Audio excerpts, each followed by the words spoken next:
Olá, Helena Matos. Olá. Com que então Castelo de Palmela? Só tenho na minha cabeça a imagem daquela vista fantástica sobre Troia, Setúbal, aquela pousada magnífica. Pois, é tudo magnífico, mas aquele dia para que nós lá vamos, que é 24 de agosto de 1484, as pessoas que nós estamos a seguir não terão tido propriamente nem muito tempo, nem muita oportunidade para apreciar as vistas, porque aquilo que de facto é um momento de extraordinária tensão. Nós estamos, quem está naquele tropel a entrar no Castelo de Palmela, sobretudo indo para a sua torre de homenagem, são algumas das figuras mais importantes do reino. Aliás, a pessoa que está na posição mais vulnerável, porque é levada como prisioneiro, é alguém de facto muito importante. Portanto, note-se que este castelo tinha até uma ponte levadiça que se levantava para proteger aqueles que se acolhiam dentro do castelo, e portanto temos toda aquela situação do rolar das correntes, do troar dos batentes das portas, tudo aquilo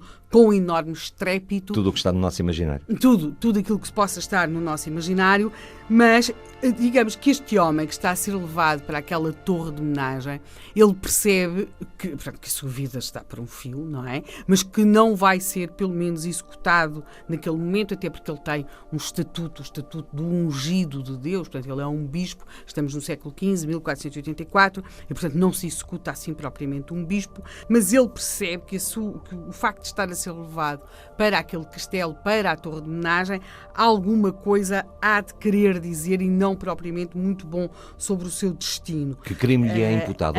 Ou é prematura a pergunta?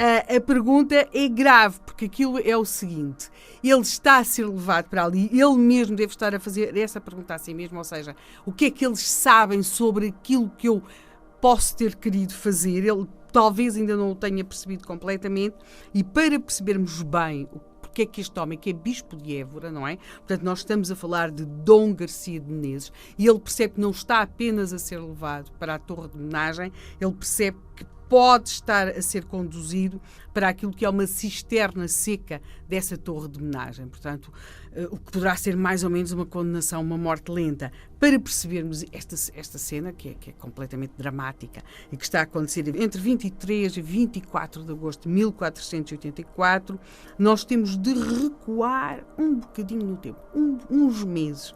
Temos de ir até um dia mais ou menos radioso, que terá acontecido já depois da Páscoa, no final de abril de 1484, também num edifício interessante, que é o Mosteiro de São Francisco, em Setúbal.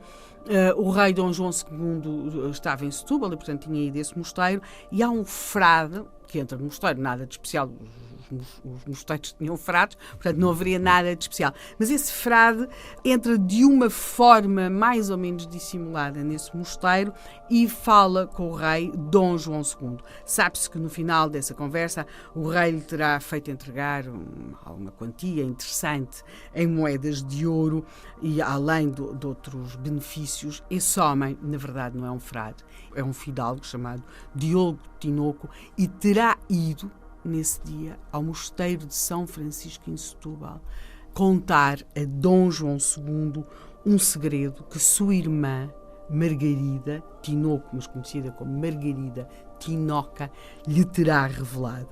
E aquilo que Diogo Tinoco ali vai contar a Dom João II é que há uma conspiração para matar o rei a ferro ou com peçonha entre os seus mais próximos, alguns dos seus familiares mais próximos e alguns dos notáveis do reino.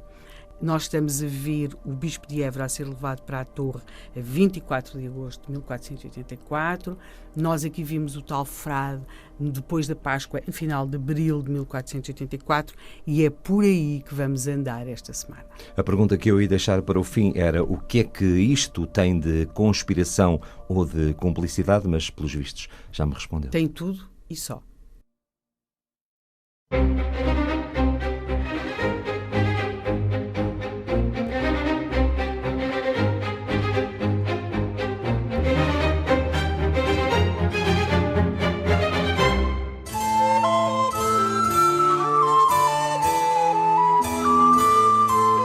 Helena Matos, eu já estou como o outro. Ora, então parece que uma pessoa disse algo a alguém sobre alguma coisa. Quero, por favor, reenquadrar-nos na história desta semana. Sim, é mesmo isso. Alguém disse algo a uma pessoa que tinha ouvido. Portanto, é isso que é o grão na engrenagem de uma conspiração relativamente bem urdida. Nós já temos o fim da conspiração, que é quando um dos notáveis do reino, o bispo de Évora, está a ser levado para a torre de homenagem do Castelo de Palmela, mais propriamente a ser enfiado na cisterna do Castelo de Palmela, na cisterna seca desse castelo, isto entre 23 e 24 de agosto de 1484. Sabemos que essa conspiração terá sido revelada pela primeira vez ao rei Dom João II no Mosteiro de São Francisco em Setúbal no final de abril, mas entre abril e agosto passou muito tempo. Quer dizer, o que é que aconteceu neste reino? E o que é que este homem que se foi vestido de frade, apesar de não o ser, que se foi encontrar com o rei no Mosteiro de São Francisco em Setúbal, como é que ele estava por dentro do segredo dessa conspiração? Esse homem chamava-se Diogo Tinoco. E esse homem tinha uma irmã chamada Margarida. E essa irmã, chamada Margarida de Diogo Tinoco, tinha um amante. E esse amante de Margarida era nem mais nem menos que o Bispo de Évora. O Bispo de Évora era um homem com uma personalidade muito marcada, era um homem muitíssimo culto. Ele era de tal forma dotado de capacidade de falar e de explicar, que anos antes, escassos 3 anos antes, ele tinha estado em Roma e tinha feito uma intervenção em latim diante do Papa, e ele tinha impressionado de tal forma os presentes, aqueles que assistiram a essa sua intervenção diante do Papa, e notes que o latim era a língua das elites na época. Ele impressionou de tal forma os presentes que um dos homens que trabalhava na Capela Sistina, o Cosimo Rosselli, portanto, porque a Capela Sistina tem obras de diversas autorias, fez questão de o retratar. Portanto, este nosso Bispo de Évora está retratado nos frescos da Capela Sistina, porque ele impressionou tanto aqueles que em Roma o ouviram, que o pintor fez questão de o retratar no fresco da Capela Sistina. Ele, de facto, devia acreditar muito nos seus dotes oratórios, mas o mais interessante é que ele também achou que deveriam impressionar a sua amante, Margarida. E o que é que se pode revelar a uma mulher que se quer impressionar? Não sei, mas talvez aqui o António Santos e o Rui saberão. Cada um conta o que pode, cada um conta o que pode à mulher que quer impressionar. O nosso bispo resolveu contar que estava por dentro de uma conspiração, que era mais ou menos o cérebro de uma conspiração para afastar o rei Dom João II e substituí-lo no trono pelo seu cunhado, Duque de Viseu. Sim, porque de forma normal não havia nada que o rei Dom João II pudesse fazer para se meter na vida particular. Não saberia desta conspiração. Já lá veremos depois se poderia ter sabido ou não, ou só por outros meios, não é? E o que acontece é que o bispo não apenas conta que está a ser urdida essa conspiração e o papel que ele tem nela, e o papel que têm nobres muito destacados do reino, nomeadamente o Duque de Viseu. E dá a Margarida outros nomes importantes, como seja Dom Guterre Coutinho, o Conde Pena Macor. Margarida Tinoco vai contar tudo ao seu irmão Diogo Tinoco. Aliás, o bispo até terá contado a Margarida que tudo isto foi urdido na Páscoa, na casa dos arcebispos em Santarém, porque a corte nessa época estava, nessa fase do ano, tinha estado em Santarém. E, portanto, Diogo Tinoco vai tratar de mandar recados ao rei Dom João II, dizendo que tem algo de muito importante para lhe contar, e foi isso que ele lhe foi contar ao mosteiro em Setúbal. Mas estamos no final de abril. O rei Dom João II sabe no final de abril que há uma conspiração contra si. Nós sabemos já que a conspiração só vai ser finalizada em agosto. O que é que o rei andou a fazer neste tempo todo? É muito provável que estejamos a falar de um segredo de Val de Lençóis. Exatamente, mas não só, também um segredo entre irmãos.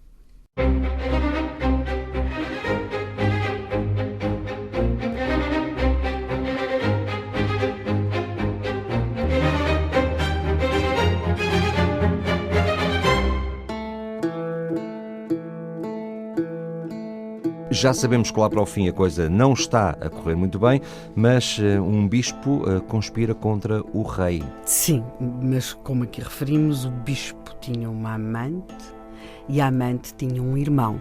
O bispo, desejoso de impressionar a amante, contou a Margarida, assim se chamava ela, o que era essa conspiração, deu-lhe até alguns nomes, deu-lhe até o local onde de facto eles teriam mais ou menos finalizado os termos dessa conspiração. Isso nunca corre bem. Pois, a amante tinha um irmão, Diogo Tinoco, que se encontra com o rei Dom João II e a quem revela o que já sabe. Sabe-se que o rei o terá recompensado, mas estamos no final de abril. E nós sabemos que o bispo é encarcerado na cisterna seca da Torre de Homenagem do Castelo de Palmela em agosto. Quer dizer que Dom João II descobriu nessa altura, portanto assume que há uma conspiração contra ele. O que é que aconteceu? Bem, a primavera deu lugar ao verão, a corte continuou naquelas andanças pelo reino, entre caçadas, festas e audiências. A dado momento terá chegado a Dom João II um pedido para um novo encontro secreto.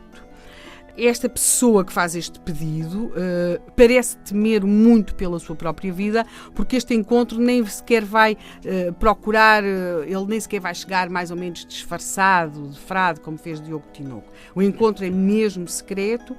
E aquilo que Dom João II vai ouvir desta personagem confirma tudo aquilo que Diogo Tinoco lhe dissera há algum tempo antes. É uma outra pessoa que vai reforçar Sim, a mesma informação.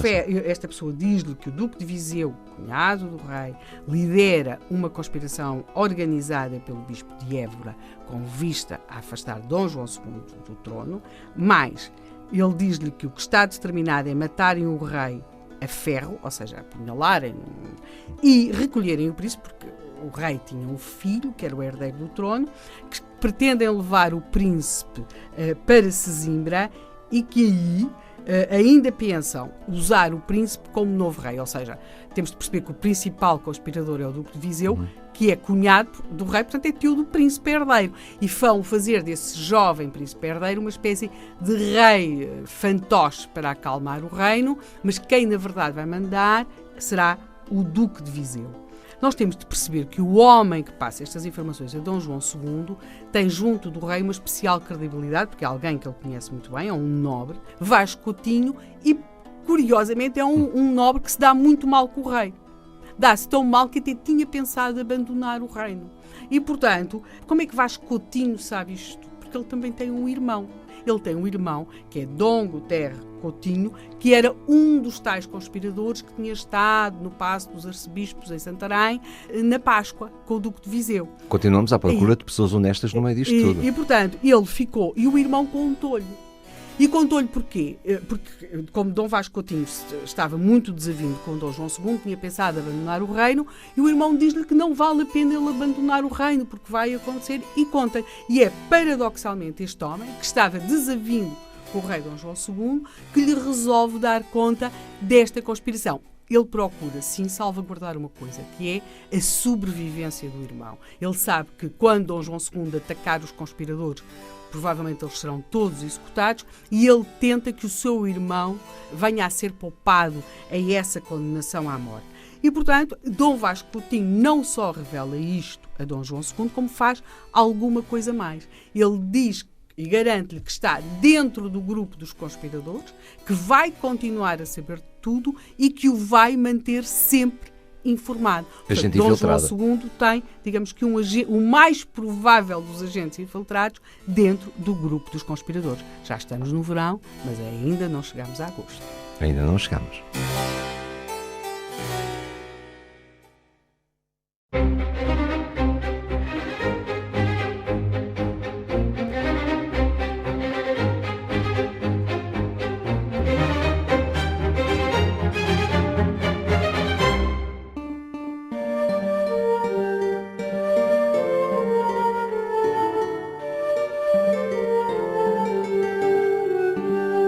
E eis como Vasco Coutinho se torna um dos maiores cúmplices do rei Dom João II nesta investigação. Sim, ou seja, e um cúmplice, como aqui dissemos, improvável, não é? Porque ele estava desavindo com o rei Dom João II, achava que o rei o tinha destratado, queria abandonar o reino, e essa sua decisão leva o seu irmão Dom Guterres Coutinho a dar um passo em falso terrível, não é?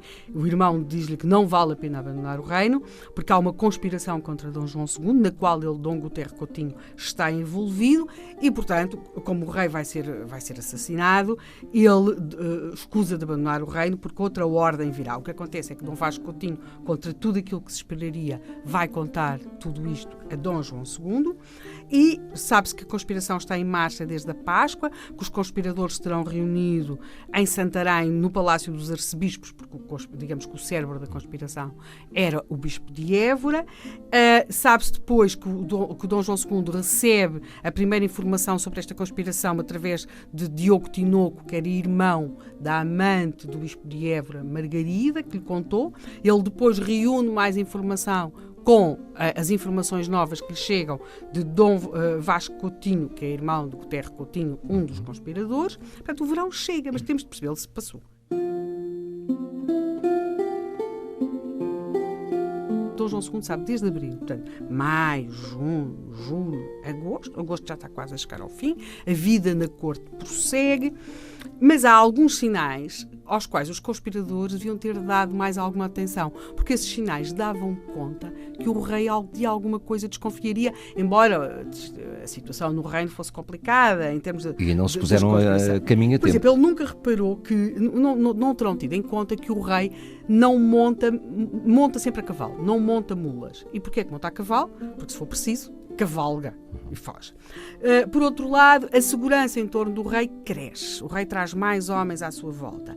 Talvez se tivessem percebido com mais atenção, olhado com mais atenção, tivessem percebido que o próprio rei anda sempre armado. Mas, nestes meses, o rei, ao que parece, por 2 vezes terá sentido a sua vida mais ou menos em risco, umas situações em que poderia, de facto, ter sido apunhalado. Mas tudo isso passou. Até que Dom Vasco Coutinho faz chegar uma informação ao rei Dom João II. O rei estava em Alcácer do Sal e o rei tinha previsto regressar à zona de Setúbal-Palmela em Batel, em Barcaça. E Dom Vasco Coutinho avisa Dom João II.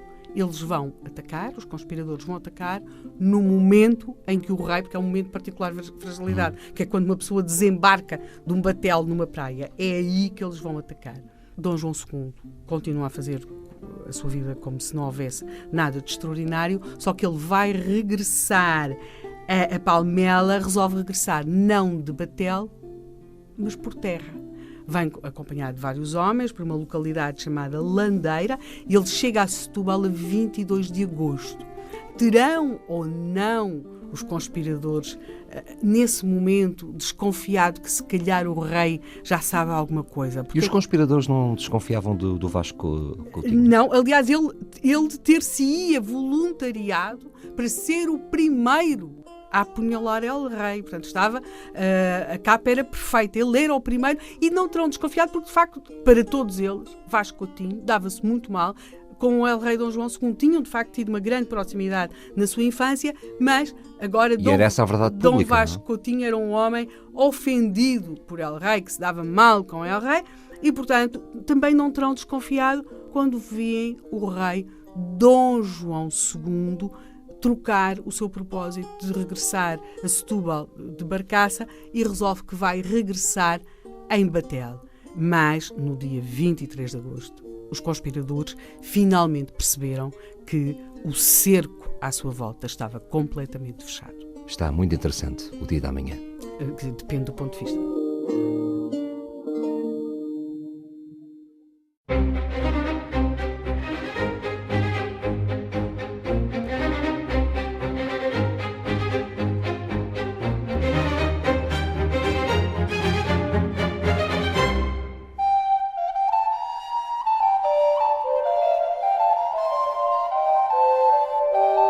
Estamos muito próximo de saber o que terá acontecido ao bispo de Évora, ele que era o principal conspirador contra Dom João II. Sim, era o cérebro desta conspiração, não é? Ele era um homem brilhante, não é? Intelectualmente brilhante.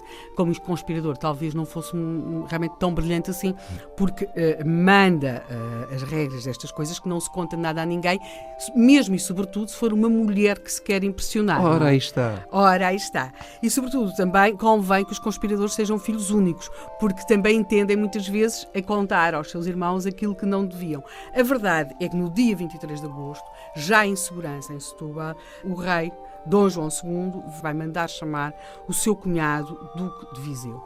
Não era nada de extraordinário, contudo, o Duque de Viseu, quando vem ao encontro do rei Dom João II, parecia vir com o seu semblante muito preocupado. Mais preocupado terá ficado quando, ao entrar nos aposentos do rei, percebe que entrou sozinho, ou seja, o Duque de Viseu não se deslocava sozinho, tinha sempre um séquito de homens que estavam consigo, e percebe que quando entra na câmara do seu cunhado, ela é fechada e nenhum dos seus homens está consigo. O rei não está sozinho, tem mais 3 homens. A verdade é que a conversa entre estes 2 familiares tão próximos foi, ao que parece, muito breve.